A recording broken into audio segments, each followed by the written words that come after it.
South Carolina Senator Lindsey Graham joins me now. So, Senator, we just watched that entire press conference. Your reaction to that? Well, Sean, thanks for having me. To keep the theme of the night going here.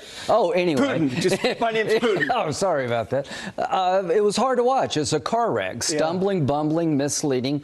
I don't know if he really believes he inherited a bad deal. He inherited a good deal. The border was the most secure in 40 years. The Arabs were making peace with the Israelis, and everything changed when he got to be president. But here's the news to be made tonight.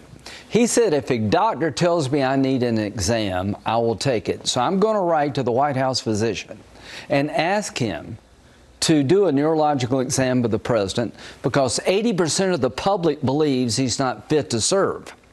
If the doctor doesn't understand that man needs a cognitive test, the doctor needs one. This needs to stop. I'm tired of being told there's nothing wrong with Joe Biden. Do you want him in a room with Putin or Xi? I wouldn't let the guy buy me a car. I've known the guy. I like him, but he's compromised. This was a car wreck. It was a train wreck. It was misleading, and we need the President of the United States to take a neurological exam, and here's why he won't. He will fail it. And here's his message to the Democratic Party. You're stuck with me because you can't do everything you need to replace me. To America, you should not be stuck with him. It's one thing whether or not he can beat Trump, which he can't. The question for all of us, can he be commander-in-chief tomorrow? The answer to me is no. Take a neurological exam. To the doctors at the White House, I'm asking you publicly, we'll write you a letter to tell me why he should not be examined. He was asked about whether he would take one, and he said he'd taken a couple already. Listen to this. We've had some discussions over the past few days with your press secretary about the question of health exams, and you said you take a cognitive test every day in this job. Are you open to taking another physical or test before the election? Governor Whitmer of Michigan, for instance, said it wouldn't hurt to take a test. Well, look, two things. One, I've taken 3 significant and intense neurological exams by a neurologist. In each case, as recently as February. And they say I'm in good shape, okay? Although I do have a little problem with my left foot because it's not as sensitive because I broke my foot and didn't wear the boot.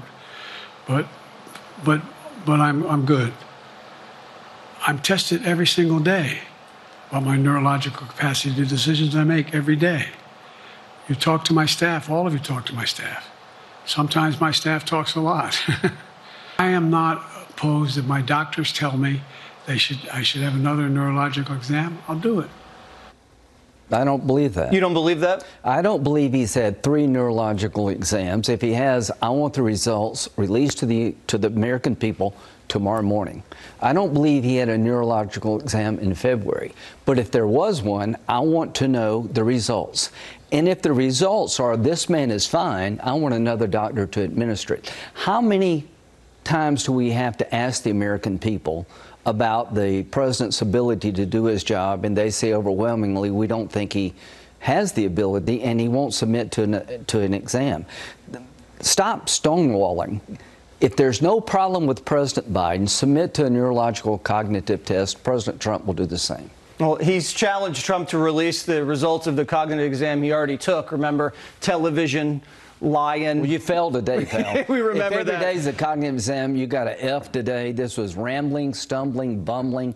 You misled the American people about the state of the world. I had no idea what you were saying half the time. So we need a cognitive test. But here's, and about golf. I'm tired of talking about golf. Go play 9 holes with President Trump. Just play 9 holes. If you think he writes the score down before he hits the ball, you don't know what you're talking. I'm playing with him Sunday. President Trump is a very good golfer. Do you think President Biden could play 9 holes? Do you want this guy in a room with world leaders, adversaries of this country, and the only thing between your family and your prosperity is Joe Biden? That's insane. Well, the Democrats are stuck with him. It's too late. You can't take away the delegates. It wouldn't be right. It wouldn't be right. You can't disenfranchise them. Plus, it's too hard to start from scratch, is what the president said. They'd have to change all the lawn signs. Yeah. That'd get too difficult. Senator Lindsey Graham, thank you so much. Thank you.